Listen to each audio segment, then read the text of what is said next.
Geometry जो है ना वो मतलब जियो और मेट्री से मिलकर बना है, ठीक है ना।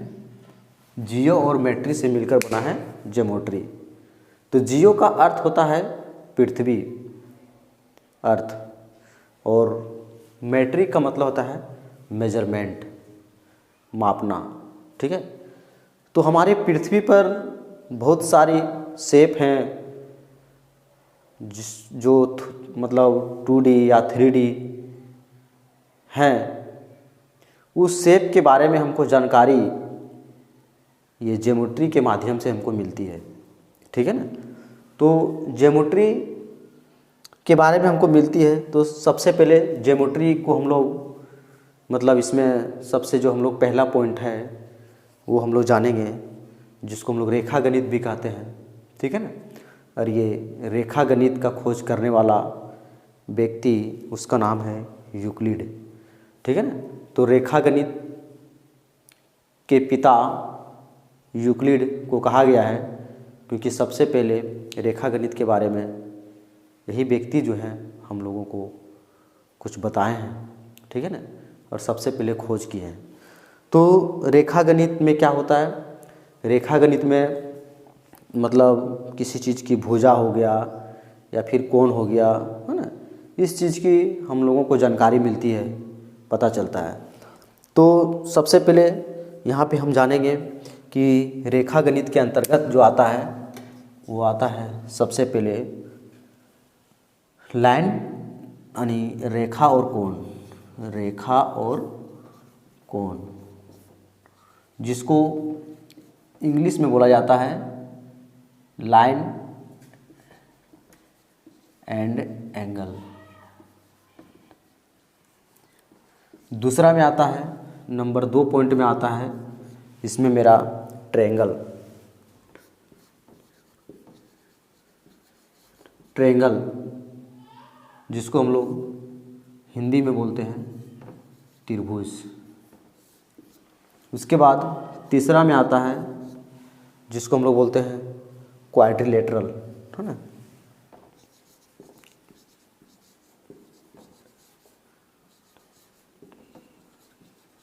जिसको हम लोग चतुर्भुज बोलते हैं। और 5वां नंबर में आता है सर्कल। सर्कल को हम लोग वृत्त बोलते हैं। और 5वां नंबर में आता है पॉलीगॉन, पॉलीगॉन जिसको हम लोग बोलते हैं बहुभुज, ठीक है। तो यहाँ पे जानना है हम लोगों को कि रेखा और कोण, line and angle, triangle, quadrilateral, circle, polygon, ठीक है। तो सबसे पहले लाइन एंड एंगल क्या है। तो लाइन और एंगल का जन्मदाता किसको बोला गया है, कि लाइन और एंगल को जन्म किसने दिया, ठीक है ना। तो सबसे पहले उसको खोजते हैं कि भाई इसका मतलब पैदा करने वाला कौन है। तो ये पैदा करने वाला जिसको हम लोग बोलते हैं पॉइंट। लाइन और एंगल के बारे में सबसे पहले हम लोग जानेंगे। तो लाइन और एंगल को जन्मदाता पॉइंट को बोला गया है, पॉइंट जिसको हिंदी में बोला जाता है बिंदु, ठीक है ना। तो सबसे पहले हम पॉइंट से आप लोगों को जानकारी प्राप्त करवाते हैं, ठीक है ना, कि पॉइंट है क्या। पॉइंट एक ऐसा मतलब है जिसका ना तो लंबाई होती है, ना इसकी चौड़ाई होती है, ना कोई इसका फॉर्मूला होता है, ठीक है ना। ना इसकी लंबाई होती है, ना इसकी चौड़ाई होती है, ना इसका कोई और कुछ फॉर्मूला होता है, ठीक है ना। लेकिन फिर भी ये बहुत बड़ा है, ठीक है ना, क्योंकि ये पॉइंट से ही लाइन और एंगल का निर्माण हुआ है। तो पॉइंट जिसको हम लोग बिंदु बोलते हैं, ये बिंदु देख रहे हैं ना, एक पेन का, पेंसिल का थोड़ा सा दागी को ही बोला जाता है पॉइंट, ठीक है ना। ना तो इसका लंबाई होती है, ना इसका चौड़ाई होती है, ना इसका ऊंचाई होती है, ना कोई इसका फॉर्मूला होता है, ठीक है। लेकिन इसकी विशेषता बहुत बड़ा है, ठीक है ना। ये छोटा है मगर इसका काम बहुत बड़ा है। क्या काम बहुत बड़ा है सर? तो मैं आप लोगों को बताना चाहूँगा कि अगर यदि ये बिंदु को, अगर यदि ये बिंदु को आपस में एकदम सटा के एक के बाद एक के बाद एक के बाद एक के बाद इस तरह से अगर यदि हम बिंदु को देते हैं सटा के, ठीक है ना, तो ये लाइन बनता है। क्या बनता है? लाइन, ठीक है। एक बिंदु को जब आपस में जोड़ते जाते हैं इन्फिनाइट तक जाते हैं, है ना, तो ये एक लाइन बनता है। को पूछेगा कि एक लाइन में कितने बिंदु होते हैं, तो आप 1 2 3 नहीं बोलिएगा, बल्कि आप बोलिएगा इन्फिनाइट होते हैं। एक लाइन में बिंदु जो होता है वो इन्फिनाइट होता है, ठीक है ना, अनंत होता है, जिसको गिनती नहीं कर सकते हैं, ठीक है। तो लाइन का भी प्रकार होता है, ठीक है ना। जैसे अगर ये इधर भी और बढ़ सकता है, इधर भी बढ़ सकता है, लाइन हो गया। लेकिन जब लाइन का 2 गो इन पॉइंट रहेगा, इधर एरो है, लेकिन इसके जब 2 गो छोर में जब 2 गो इन पॉइंट रहेगा, तब इसको हम लोग बोलते हैं लाइन सेगमेंट, जिसको हिंदी में बोलते हैं हम लोग रेखाखंड। इसको बोलते हैं हम लोग रेखाखंड। और वही जब लाइन का जब एक छोर पॉइंट रहेगा और अगला छोर एरो का चिन्ह रहेगा, ठीक है ना, दूसरा छोर में इन पॉइंट नहीं रहेगा, तब इसको हम लोग रे बोलते हैं। रे मतलब किरण, जिसको हिंदी में बोलते हैं। समझ में आया? इसको लाइन बोलते हैं। ये लाइन सेगमेंट हो गया जिसमें 2 एंड पॉइंट रहता है, ठीक है ना, उसको बोलते हैं लाइन सेगमेंट, रेखाखंड।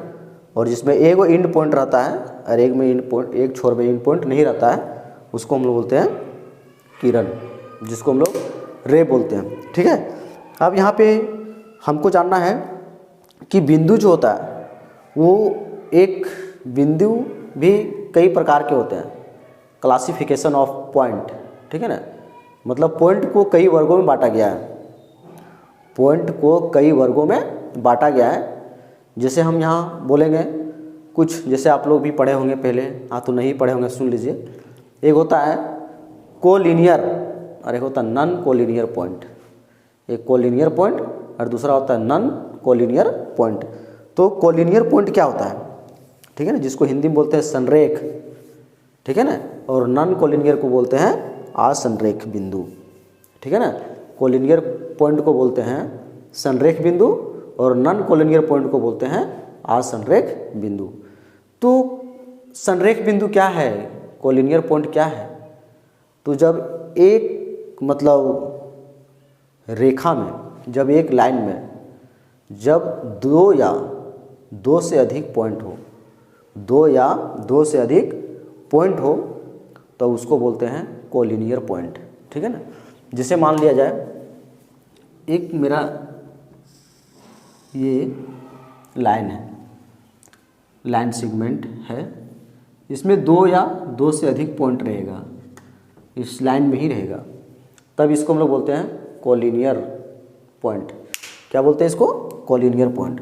और जब मतलब पॉइंट रहेगा 3 गो, लेकिन वो एक लाइन में नहीं होगा, एक रेखा में नहीं होगा, इधर उधर रहेगा, तब इसको हम लोग बोलते हैं नॉन कोलिनियर पॉइंट।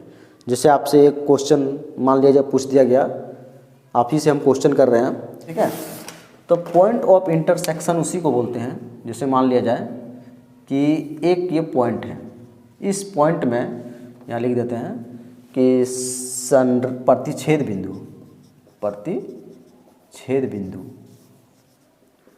प्रतिच्छेद बिंदु, जिसको इंग्लिश में बोलते हैं, इसको इंग्लिश में बोलते हैं हम लोग point of intersection, point of intersection. तो पॉइंट ऑफ इंटरसेक्शन क्या होता है? जैसे मान लीजिए एक पॉइंट है, इस पॉइंट से दो या दो से अधिक रेखा लाइन गुजरेगी, दो या दो से अधिक लाइन इस पॉइंट से गुजरेगी। जैसे मान लीजिए इसको ए बी लाइन हो गया, ये हो गया सी डी लाइन हो गया, ये हो गया ई डी लाइन हो गया, ई एफ हो गया, और ये हो गया मान लो जी एच। और ये बीच में जो पॉइंट है, इस पॉइंट को हम ओ नाम देते हैं। ठीक है ना। जितने सारे लाइन है वो सब पॉइंट ओ से गुजर रही है, तो इसलिए ये जो पॉइंट कहलाएगा, ये पॉइंट कहलाएगा प्रतिच्छेद बिंदु। ठीक है ना, इंटरसेक्टिंग पॉइंट कहलाएगा ये। उसके बाद है, और जो रेखा जो है, जो एक ही पॉइंट से सारी रेखा गुजरती है, ठीक है ना, उसको बोलते हैं हम लोग कॉन्करेंट पॉइंट। ठीक है ना, कॉन्करेंट पॉइंट। जब एक ही पॉइंट से बहुत सारी रेखा गुजरेगी, दो या दो से अधिक रेखा गुजरेगी, उसको बोलते हैं हम लोग कॉन्करेंट पॉइंट, जिसको हम लोग हिंदी में बोलते हैं, ठीक है, संगामी रेखा। हिंदी में संगामी बोलते हैं और इंग्लिश में बोलते हैं कॉन्करेंट लाइन। ठीक है, तो यहाँ तक हम लोग क्लियर समझ में आ गया। ठीक है, रेखा कैसे बनता है, रेखा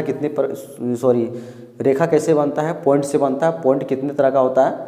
ठीक है ना, पॉइंट क्या होता है, कैसे हम जानेंगे कि पॉइंट है, पॉइंट का क्या उसका गुण है, इस सब के बारे में हम जान गए।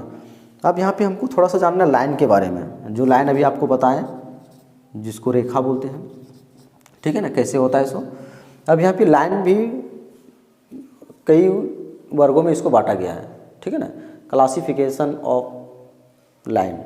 तो सबसे पहले हम लोग जानेंगे, ठीक है ना, जिसको हम लोग बोलते हैं curve line. Curve line, Hindi में इसको बोलते हैं वक्र रेखा, वक्र रेखा। और दूसरा है स्ट्रेट लाइन, स्ट्रेट लाइन, जिसको हम लोग बोलते हैं, स्ट्रेट लाइन को बोलते हैं सरल रेखा, सरल रेखा। और तीसरा को बोलते हैं हम लोग समांतर रेखा, जिसको बोलते हैं पैरेलल। ठीक है ना, पैरेलल लाइन। और चौथा में बोलते हैं ट्रांसवर्सल लाइन, ट्रांसवर्सल लाइन। और पांचवा में बोलते हैं कॉन्करेंट लाइन, कॉन्करेंट लाइन। इसको बोलते हैं हम लोग समांतर रेखा, पैरेलल लाइन को इसको बोलते हैं प्रतिच्छेद रेखा, और तिर्यक रेखा, इसको तिर्यक रेखा बोलते हैं। और कॉन्करेंट लाइन को बोलते हैं हम लोग, ठीक है, जो अभी बताएं हम लोग, संगामी रेखा, संगामी रेखा। ठीक है, तो अब यहाँ पे जानना है कि सर कर्व लाइन क्या होता है, स्ट्रेट लाइन क्या होता है, पैरेलल लाइन क्या होता है, ट्रांसवर्सल लाइन क्या होता है, और कॉन्करेंट लाइन क्या होता है।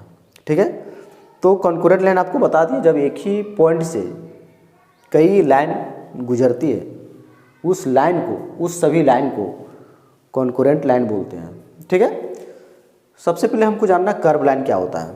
ठीक है ना, तो कर्व लाइन वैसे लाइन को कहते हैं जो मतलब अपनी स्थान पर विचलित होते रहती है, अपने स्थान पर विचलित होते रहती है, उसे बोलते हैं कर्व लाइन। जैसे इस तरह से बनेगा, सिर्फ हम फिगर बना दे रहे हैं, curve line, curve line.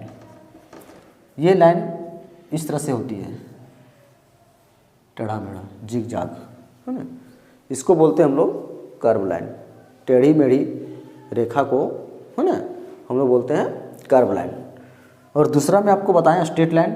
Straight line क्या होता है, बिल्कुल सीधा होता है, यहीं पे लिख देते हैं।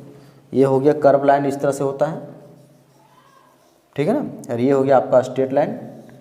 और जो आपका ये जानना है पैरेलल लाइन, जो बहुत ही इम्पोर्टेंट है, वैसी दो लाइन जो कभी भी आपस में प्रतिच्छेद इंटरसेक्ट नहीं करेगी, कभी आपस में आके टकराएगी नहीं, उसी को बोलते हैं हम लोग पैरेलल लाइन। ठीक है ना। जैसे मान लिया जाए ये लाइन है और ये दो लाइन है, ये दो लाइन सेगमेंट है, ये दो लाइन है। ठीक है ना। मान लीजिए ये दो लाइन है और ये दो लाइन को हम आगे जितना भी दूर तक इसको हम बढ़ाएंगे वो उतना ही बढ़ते जाएगा, कभी आपस में इंटरसेक्ट नहीं करेगा, आपस में कभी काटेगा नहीं। ठीक है ना। वैसे लाइन को हम लोग क्या कहते हैं, पैरेलल लाइन।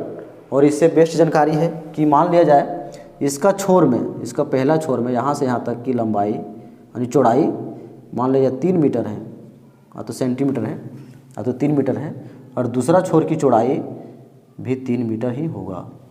पैरेलल लाइन इसी को बोलते हैं कि दोनों छोर की लंबाई सेम होगा, वो आपस में कभी जाके वो मिलेगा नहीं।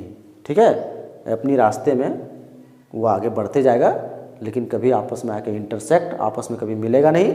वैसे लाइन को हम लोग क्या बोलते हैं, पैरेलल लाइन। ठीक है। दूसरा है ट्रांसवर्सल लाइन, जिसको हम लोग बोलते हैं तिर्यक रेखा। वैसी रेखा, वैसे लाइन को हम लोग ट्रांसवर्सल लाइन बोलते हैं। जब दो पैरेलल लाइन को, एक लाइन उसको दोनों को इंटरसेक्ट करता है। जैसे मान लिया जाए ये AB और CD दो पैरेलल लाइन है। इस दोनों पैरेलल लाइन को, ये जो L जो लाइन है वो दोनों लाइन को इंटरसेक्ट कर रहा है। ठीक है ना। तो ये जो L हो गया, ये जो L हो गया, ठीक है ना, इसी को बोलते हैं हम लोग ट्रांसवर्सल लाइन। ठीक है ना। तिर्यक रेखा। एक होता है संगामी रेखा, जो आपको यहाँ पे बता दिए, एक पॉइंट से जब दो या दो से अधिक रेखा जब गुजरती है ना, तब उसको हम लोग बोलते हैं, ठीक है, संगामी रेखा। ठीक है, कॉन्करेंट लाइन। अभी एक चीज़ आप लोग को इंटरेस्टेड वाली बात ये बताना चाहते हैं।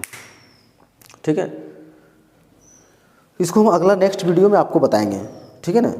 नेक्स्ट वीडियो में बताएंगे कि जब दो समांतर रेखा को एक तिर्यक रेखा प्रतिच्छेद करती है तो जो यहाँ पे कोण बनता है, देख रहे हैं यहाँ पे 1 2 3 4 5 6 7 8 को कोण बना। ठीक है ना। दो जो अंदर में है उसको अंतः कोण बोलते हैं, जो समांतर रेखा के अंदर में है, समांतर रेखा के अंदर में है उसको बोलते हैं अंतः कोण, और जो समांतर रेखा के बाहर में है उसको बोलते हैं बाह्य कोण। ठीक है ना। तो ये कोण के बारे में आपको हम नेक्स्ट वीडियो में बताएंगे। Thank you.